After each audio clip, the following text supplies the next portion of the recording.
On today's video, we are going to learn about how to create a button using Figma auto layout. The auto layout is a very important feature, as it allows us to make responsive buttons and things like responsive navigation bar.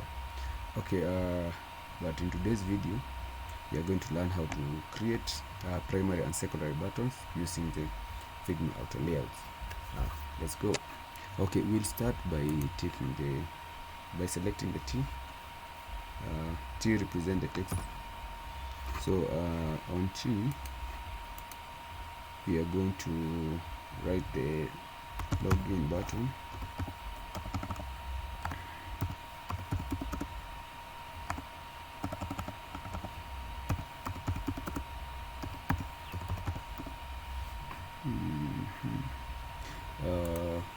Then we are going to give it a fill.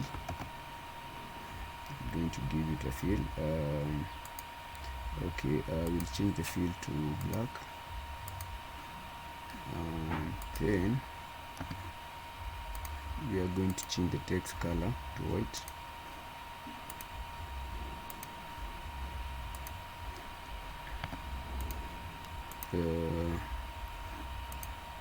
As you can see, the button is not responsive, like the content of the button are not responding as you increase or reduce the size of the button. So to change that, we are going to choose the fill button. That way. If you decide to change the size of the button, it is responding correctly. Okay, you can also decide to change the size of the padding. The padding can be horizontal or the vertical. Like this is the horizontal padding, so you can decide to give it, let's say, a 12. You can also give the vertical padding, say, also a 12. That is depending on the size of the button that you're creating. You can also decide to align it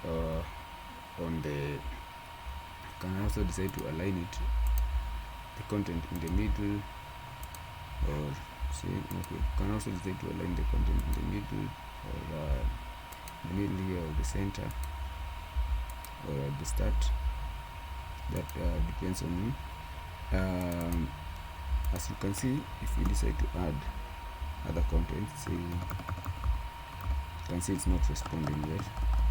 But if you put the content to be auto width, let's see how it responds.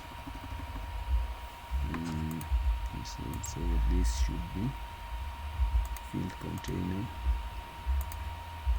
and then that one shouldn't worry you. You can always do this. So should you decide to add more words, so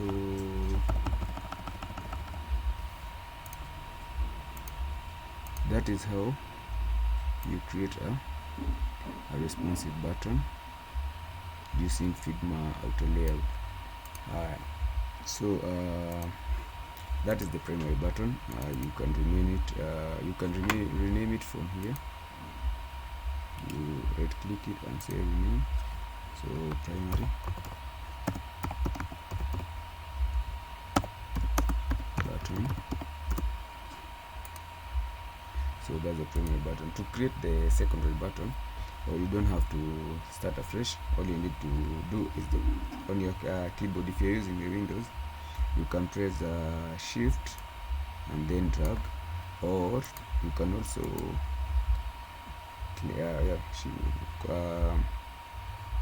control D, which is control duplicate. You can either press shift and right click then drag, or you can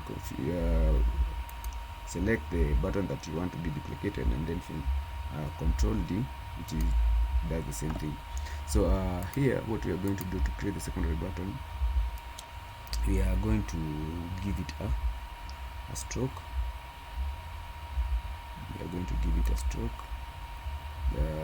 Then we are going to remove the fill, and then we are going to change the color of the text. We are going to make it black. So you can see now we have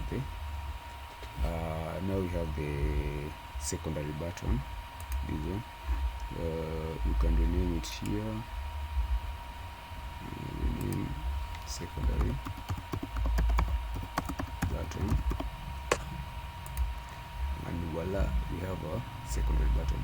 Now sometimes it's good to change the corner radius of the button depending on how you want your design to look like.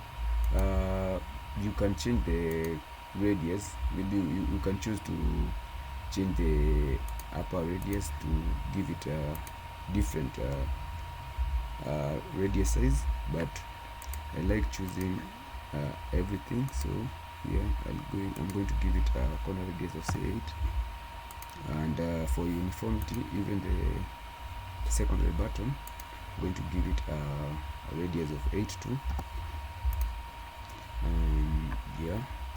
As you can see, it's responsive, and since you want to reuse the button, what you need to do is create a component by pressing here. The component, that means you can reuse the component in all your design. So as promised, we are going to make the button, we are going to give it a different set by creating variants. So what you're going to do is going to add a variant here. Variant, we are going to give it a different color. Can give it what, say brown.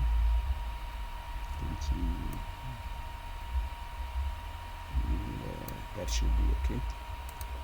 And then we are going to change this to portrait mode, and then we are going to start prototyping.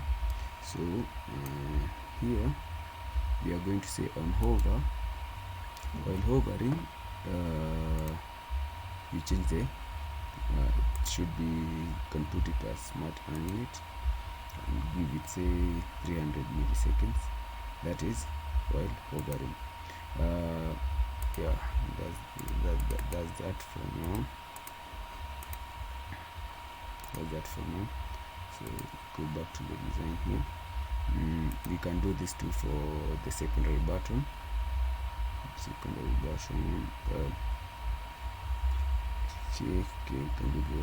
As usual, we'll start by creating a component, and then to create the hover state, we are going to create the variant by clicking there.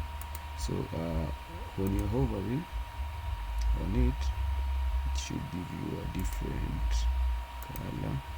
Let's take this color here. That will be the stroke.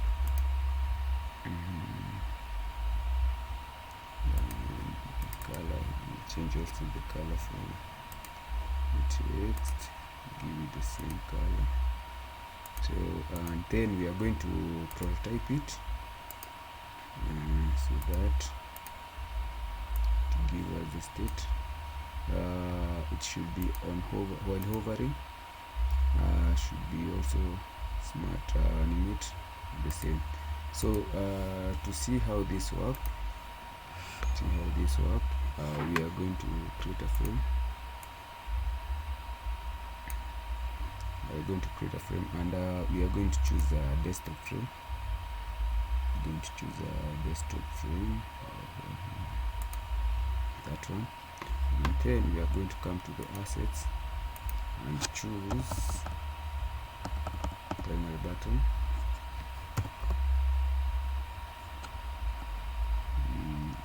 Here it is. We're also going to this is called an instance. So, and also we are going to choose an instance of secondary button to see how they behave. Yeah, now that's the instance of a secondary button.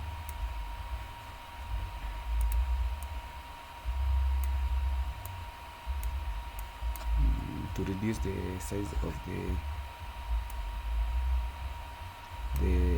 board. That is to reduce, you press the on the keyboard the minus, and to add the size you click the plus sign. So then we are going to, it's taking some time to load.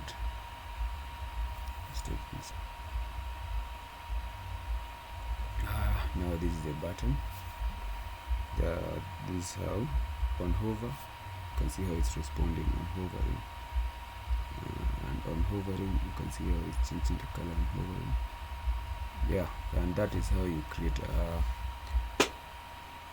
a responsive button that can change hover state using Figma. Thank you for listening, and enjoy your day. If you like my content, as usual, you can share with your friends and colleagues as we continue to create more content for you.